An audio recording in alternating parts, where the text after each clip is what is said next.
श्री परमात्मने नमः। हम पितरों के स्वरूप के साथ ही रूप ज्ञान के साथ उनके तृप्ति के परम साधन श्राद्ध के ऊपर विमर्श करेंगे। लोक भेद के दृष्टि से पितर तीन प्रकार के होते हैं, जैसा कि हम लोगों ने पहले बात किया है। पर पितर, मध्यम पितर और अवर पितर। पर पितर दिव्य पितर हैं, मध्यम पितर ऋतु पितर हैं तथा अवर पितर प्रेत पितर हैं। और इन तीनों के तीनों प्रकृति में भेद होता है, इसलिए ये आग्नेय पितर, याम्य पितर और सौम्य पितर भी कहे जाते हैं।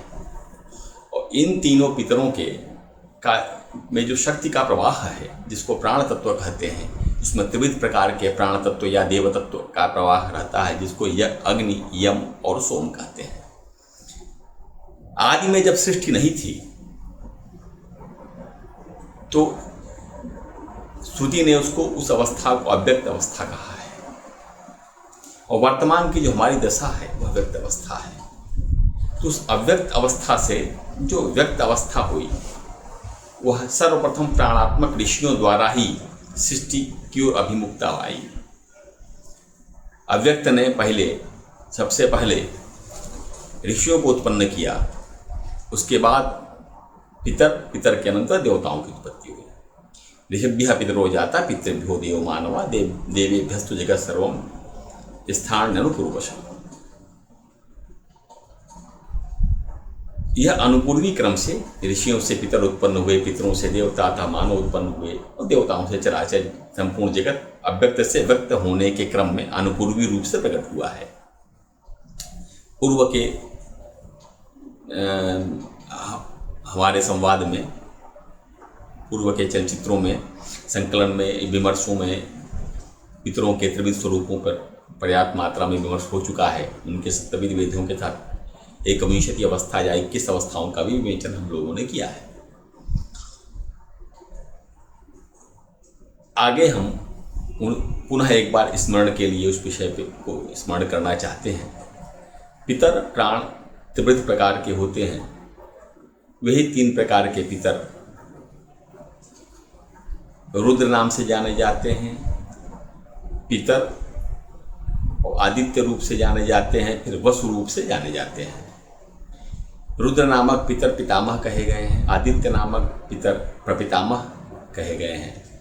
मनुस्मृति में कहा गया है, वसून वदन्ति तु पितॄन् रुद्रांश्चैव पितामह प्रपितामह तथादित्या श्रुति एषा सनातनी।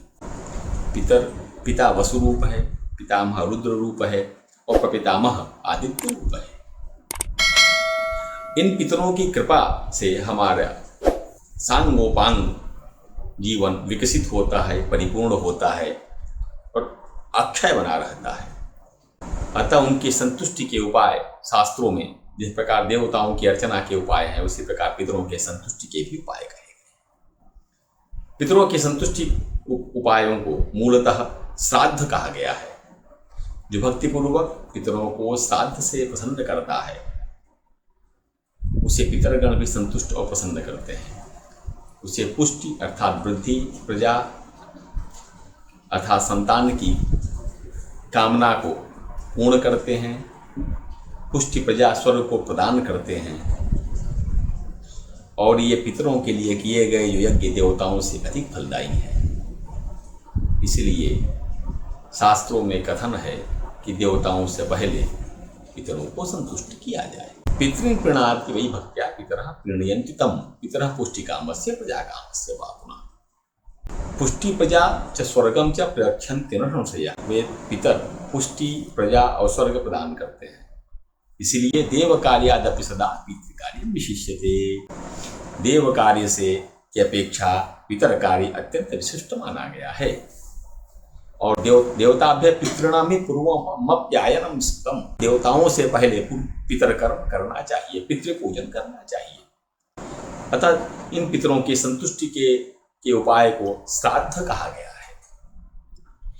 पितरों की संतुष्टि के उद्देश्य से विधि पूर्वक जो कर्म श्रद्धा से किया जाए उसे श्राद्ध कहते हैं। यथा श्रद्धया पितॄन् उद्देश्य विधिना क्रियते यत् कर्म तत् श्राद्धम्। श्रद्धा से इस श्राद्ध शब्द की निष्पत्ति होती है। यथा श्रद्धार्थम इदम श्राद्धम, श्रद्धया कृतं संपादितम इदम, श्रद्धया दीयते यस्मात् तच्छ्राद्धम, श्रद्धया इदम श्राद्धम।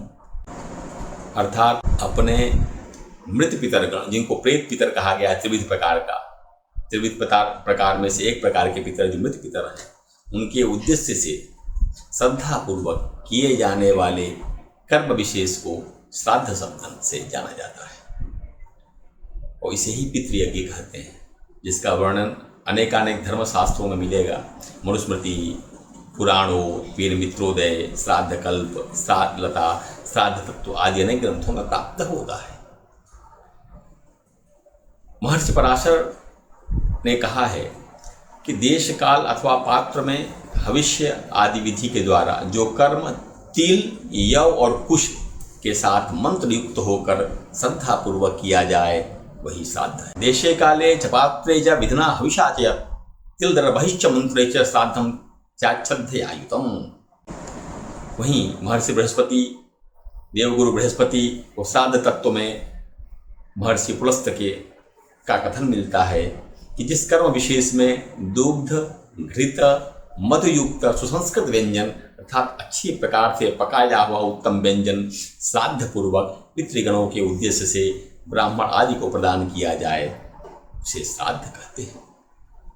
संस्कृतम व्यंजनम च पयो मधुभतान्वितम श्रद्धया दीयते यस्मात् श्राद्धम निर्निगत्यते। ब्रह्म पुराण के अनुसार देश काल और पात्र में विधि पूर्वक श्रद्धा से पितरों के उद्देश्य से जो ब्राह्मण को दिया जाए उसे ही श्राद्ध कहते हैं। देशे काले च पात्रे च श्रद्धया विधिना च यत् पितृन उद्देश्य विप्रेभो दत्तम श्राद्धम उदाहृतम। ये श्राद्ध के विविध स्वरूप हैं, भोजन रूप, यजन रूप, अर्चन रूप, दान रूप। यह श्राद्ध इतना महत्वपूर्ण है कि श्राद्ध देवताओं को, उन पितरों को तो तृप्त करता ही है, श्राद्धकर्ता का भी आत्यंतिक कल्याण करता है। जो प्राणी विधि पूर्वक शांत मन होकर श्राद्ध करता है वह सभी पापों से मुक्त होता है और मुक्ति को भी प्राप्त होता है। वह संसार चक्र में न स पुनरावर्तते, उसका पुनरावर्तन नहीं होता। क्योंकि पुनः पुराण का वचन है, योनेन विधिना श्राद्धम कुर्यात् वै शांत मानसः व्यर्पत कल्मषो नित्यम याति न वर्तते पुनः। अतः प्राणियों को पितृगणों की संतुष्टि के लिए, अपने कल्याण के लिए श्राद्ध अवश्य करना चाहिए। इस संसार में श्राद्ध करने वाले के लिए श्राद्ध से श्रेष्ठ अन्य कोई कल्याणकारी उपाय नहीं मिलता। महर्षि सुमंतु कहते हैं, श्राद्धात् परतरम नान्यत् श्रेयस्करम उदाहृतम तस्मात् सर्व प्रयत्नेन श्राद्धम कुर्यात् विचक्षणः। इस जगत में श्राद्ध से श्रेष्ठ अन्य कोई कल्याणप्रद कर्म नहीं है, उपाय नहीं है। अतः बुद्धिमान मनुष्य यत्नपूर्वक श्राद्ध करे। इतना ही नहीं, श्राद्ध क्या करता है? श्राद्ध व्यक्ति की अनुष्ठान करता की आयु का वर्धन करता है, पुत्र पौत्र आदि संतति प्रदान करता है, कुल परंपरा को अक्षुण्ण रखता है, धन धान्य का अंबार लगा देता है, शरीर में बल पौरुष का संचार करता है, पुष्टि प्रदान करता है, यश का विस्तार करते हुए सभी प्रकार के सुखों को प्रदान करता है। आयु पुत्रान यशः स्वर्गम कीर्तिम पुष्टिम बलम श्रियम पशून सौख्यम धनम धान्यम प्राप्नुयात् पितृपूजनात्। श्राद्ध केवल लौकिक कल्याण नहीं करता, पारलौकिक कल्याण तो करता ही है, वह आत्यंतिक कल्याण के रूप में मुक्ति को भी प्रदान करता है। वह श्राद्ध सांसारिक जीवन को सुखमय बनाता है, परलोक को सुधारता है, मुक्ति प्रदान करता है। इन वचनों को बारंबार विविध पुराणों में, स्मृतियों में बारंबार कहा गया है। यथा आयु प्रजाम धनम विद्याम स्वर्गम मोक्षम सुखानि च प्रयक्षन्ति तथा राज्यम पितरः श्राद्ध तर्पिता। अर्थात श्राद्ध से संतुष्ट होकर पितरगण क्या करते हैं? श्राद्धकर्ता को दीर्घ आयु, संतति, धन, विद्या, राज्य, सुख, स्वर्ग एवं मोक्ष प्रदान करते हैं। महर्षि अत्रि ने कहा है कि जो पुत्र पौत्र भ्राता दौहित्र आदि पितृकार्य में निरंतर संलग्न रहते हैं, श्राद्धानुष्ठान को निरंतर करते रहते हैं, वे परम गति को निश्चित ही प्राप्त होते हैं। वे पितर उनको मार्ग से स्खलित नहीं होने देते हैं, सन्मार्ग में लगाए रखते हैं। पुत्रो वा भ्रातरो वा पितौ भित्रः पौत्रकस्तथा पितृकार्ये प्रसक्ता ये ते यान्ति परमां गतिम। यहाँ तक कि ये भी कहा गया है कि जो श्राद्ध करता है उसके विधि विधान को जानता है, जो श्राद्ध करने का परामर्श भी देता है, जो श्राद्ध का अनुमोदन करता है, ये सभी श्राद्ध के पुण्य फल के भागी होते हैं। उपदेष्टानुमंता च लोके तुल्य फलौ स्मृतौ। उपदेष्टा और अनुमोदन करने वाले दोनों तुल्य फल के भागी होते हैं। श्राद्ध इतना पवित्र कर्म है, इसलिए जो श्राद्ध को नहीं करते हैं, शास्त्र उनको होने वाली हानि के प्रति सचेत करता है। वह कहता है श्राद्ध न करने वाला अत्यंत दुर्गति को प्राप्त होता है, उसके फल से इतना उग्र फल है कि रोमांच हो जाता है। श्राद्ध तत्व से परिचित होना और उसके अनुष्ठान के लिए तत्पर रहना अत्यंत आवश्यक है।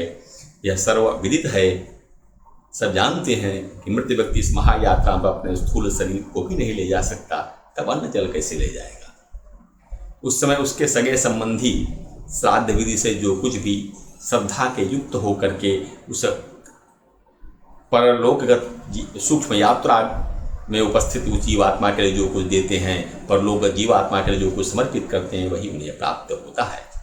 शास्त्र ने मरणोपरांत जो पिंड की व्यवस्था की है, उसमें सबसे पहले शव यात्रा के अंतर्गत जो 6 पिंड दिए जाते हैं, जिससे भूमि के अधिष्ठात्र देवताओं की प्रसन्नता होती है। भूत प्रेत पिशाचादि जो बाधाएं उत्पन्न करते हैं सूक्ष्म शरीर के परलोकगत होने में, उनका निराकरण होता है। इसके अंतर जो 10 दिन 10 गात्र में 10 पिंड दिया जाता है, उससे उसके सूक्ष्म शरीर का निर्माण होता है।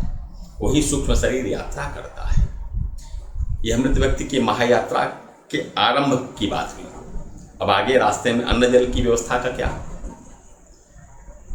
तो उत्तम षोडशी जो किया जाता है, 16 पिंड किए जाते हैं वर्ष भर में। वे उस पिंड वर्ष भर की जो यात्रा पृथ्वी पे 1 वर्ष लगता है, सूक्ष्म लोक में वह जो अल्पकाल में संपन्न होता है, वह उन सोपानों पे जो यहाँ पिंड दिए जाते हैं प्रत्येक मास के रूप में, उसे प्राप्त होकर के उसको तृप्ति प्राप्त होती है।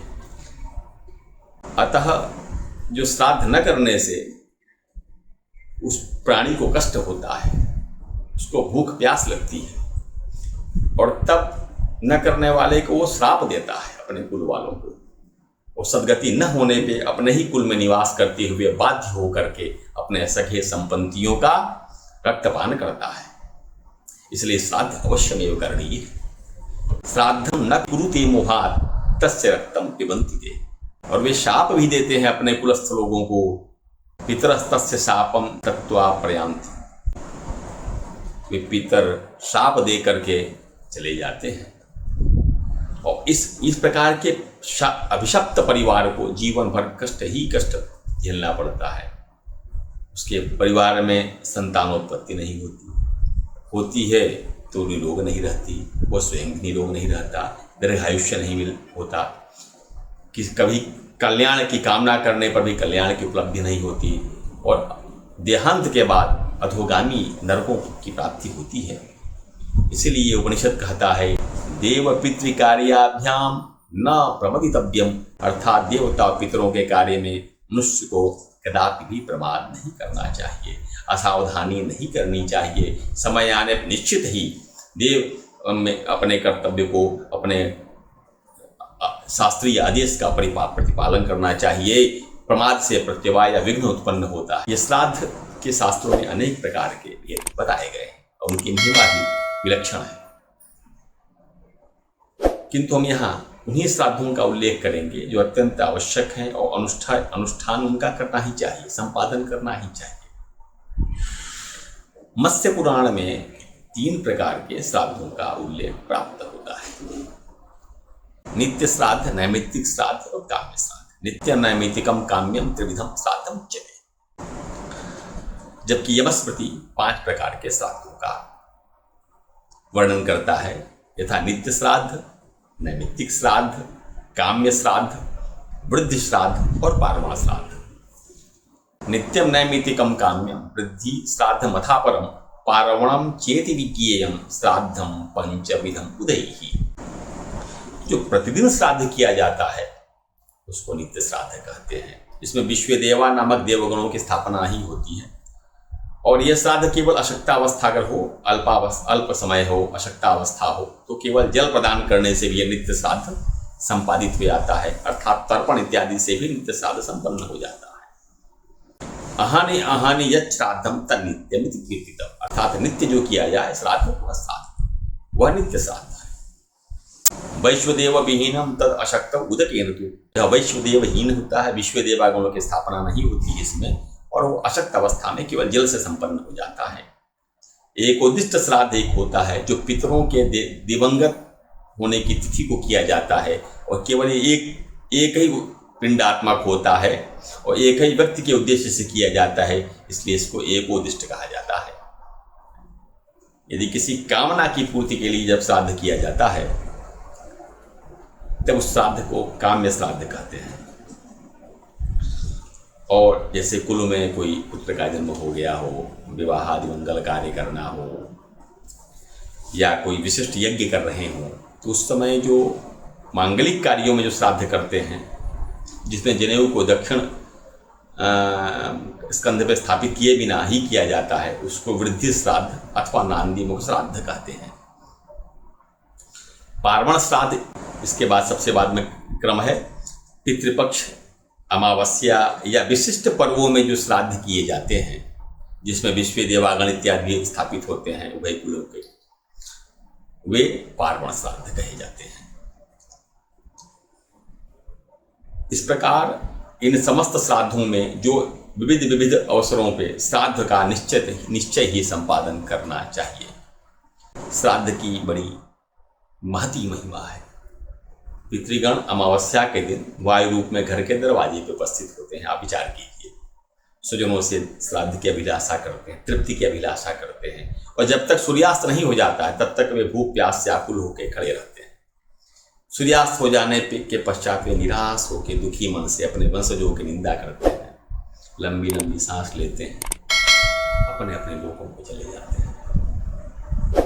अतः वे असंतुष्ट पितर दुख से उनकी संततियां दुखी होने लगती हैं। इसलिए प्रयत्नपूर्वक अमावस्या के दिन किसी भी प्रकार का श्राद्ध अवश्य करना चाहिए। यदि पितृजनों के पुत्र बंधु बांधव उनका श्राद्ध करते हैं और अवसर जीवन में पा करके गया तीर्थ में जाकर के भी, गया नामक तीर्थ में जाकर के भी इस कार्य का संपादन करते हैं तो उन पितरों के साथ उस जीव को भी ब्रह्मलोक में निवास करने का अधिकार प्राप्त होता है। और गया आदि तीर्थों में करने से उनको अक्षय तृप्ति होती है, भूख प्यास नहीं लगती। इसलिए विद्वानों को यथा प्रयत्न पूर्वक शाक पात से लेकर किसी भी प्रकार उपलब्ध सामग्रियों द्वारा पितरों के लिए श्राद्ध अवश्य करना चाहिए। समयानुसार श्राद्ध करने से निश्चित रूपेण कुल में कोई दुखी नहीं होता। जिसके कुल में पितर संतुष्ट हों उसके निश्चित रूपेण आज तक मैंने कोई दुख नहीं देखा। और जिसके कुल में पितर संतुष्ट होते हैं उसके देव कार्य भी होते हैं, देवता भी संतुष्ट रहते हैं। पितरों की पूजा करने से आयु, पुत्र, यश, स्वर्ग, कीर्ति, पुष्टि, बल, श्री, पशु, सुख, धन, धान्य सब होता है। इसलिए देव कार्यों का पितृ कार्य से विशेष महत्व है। उनको पहले ही संतुष्ट करना चाहिए। कुर्वीत समय श्राद्धम कुले कश्चिन्न सीदति आयो पुत्राण यशा स्वर्गिं कीर्तिं पुष्टिं बलं श्रियं पशून सौख्यम धनम धान्यम प्राप्नुयात् पितृपूजनात्। ये सब पितरों की पूजन से मिलता है। इसलिए देव कार्यादपि सदा पितृ कार्यम विशिष्यते। देव कार्यों से पितृ कार्य विशिष्ट माना गया है, प्राथमिक माना गया है, प्रारंभिक माना गया है, अति विशिष्ट माना गया है। भगवान कहते हैं कि जो लोग अपने पितृगण, देवगण, ब्राह्मण और अग्नि की पूजा करते हैं वे सभी प्राणियों की अंतरात्मा में समाविष्ट मेरी ही पूजा करते हैं। अतः शक्ति के अनुसार विधि पूर्वक श्राद्ध करके मनुष्य ब्रह्म पर्यंत समस्त चराचर जगत को प्रसन्न कर लेता है। श्राद्ध काल में अनुष्ठित एक एक कृत्य, प्रत्येक कृत्य अत्यंत महत्वपूर्ण और कल्याणकारी है। यहाँ तक कि मनुष्य के द्वारा जो श्राद्ध में पृथ्वी पे अन्न भी बिखेरा जाता है, उससे वे पितर भी संतुष्ट हो जाते हैं जो पिशाच योनि में उत्पन्न होते हैं, संतृप्त हो जाते हैं। पिशाच योनि को प्राप्त किए पितर संतुष्ट होते हैं। श्राद्ध में स्नान करते समय श्राद्ध को उद्देश्य करके भीगे वस्त्र जो जल पृथ्वी पर गिरता है, उससे वृक्ष योनि को प्राप्त पितरों को तृप्ति मिलती है। उस समय जो गंध गिरता है, चंद्रादि गिरता है, जल भूमि पे गिरता है, उससे देव योनि प्राप्त पितरों को सुख प्राप्त होता है। कितनी महिमा है पितरों की। यहाँ तक कि जो पितर अपने कुल से बहिष्कृत हैं, क्रिया के श्राद्ध की क्रिया को पाने के भी योग्य नहीं है, जो सम्यक क्रिया होती है देवताओं के साथ, संस्कारहीन है, विपन्न है, वे सभी श्राद्ध में जो विकिरान्न किया जाता है, भूमि इत्यादि पे पिंड स्थापित किया जाता है, मार्जन के जल गिरता है, उसका भक्षण करते हैं। श्राद्ध में भोजन करके ब्राह्मणों द्वारा जो आचमन और जलपान के लिए जल ग्रहण किया जाता है, उस जल से उन पितरों की संतृप्ति प्राप्त हो जाती है। जो पिशाच, कृमि और कीट योनि में चले गए हैं पितर, किसी कर्मवश अधोगति प्राप्त हो गए हैं, जिन पितरों को मनुष्य योनि प्राप्त है, वे सभी पृथ्वी पर श्राद्ध में दिए गए पिंडों में प्रयुक्त अन्न की अभिलाषा करते हैं, उसी से उन्हें संतृप्ति प्राप्त होती है। इस प्रकार ब्राह्मण, क्षत्रिय, वैश्यों द्वारा और अंत्यजों द्वारा विधि पूर्वक श्राद्ध किए जाने पे जो शुद्ध या अशुद्ध अन्न अथवा जल फेंका जाता है, उससे जिन्होंने अन्य जाति में जाके जन्म ले लिया है, अधोगामी योनि में जन्म ले लिया, अंत्यज हो गए हैं, चांडाल हो गए हैं, उन सबकी भी तृप्ति उस योनि के उस स्थान पे भक्ष्य के रूप में प्राप्त होने से हो जाती है। जो मनुष्य अन्यायपूर्वक अर्जित करके पदार्थ से भी श्राद्ध करते हैं, उनका धन अन्यायपूर्वक है। उस श्राद्ध से जो नीच योनियों में उस कुल के लोग जन्म ले लिया, उनके पूर्वजों ने जन्म ले लिया है, उन चांडाल पितरों को प्राप्ति होती है। अर्थात श्राद्ध किसी भी प्रकार से किया जाए वह कल्याणकारी ही होता है। अतः इस संसार में श्राद्ध के निमित्त जो कुछ भी अन्न, धन आदि का दान अपने बंधु बांधवों द्वारा दिया जाता है, वह सब पितरों को प्राप्त होता है। अन्न, जल, शाक, पाक, जो कुछ भी यथास्थ सामर्थ्य से जो श्राद्ध किया जाता है, वह सभी पितरों की तृप्ति का हेतु है। ओम परमात्मा।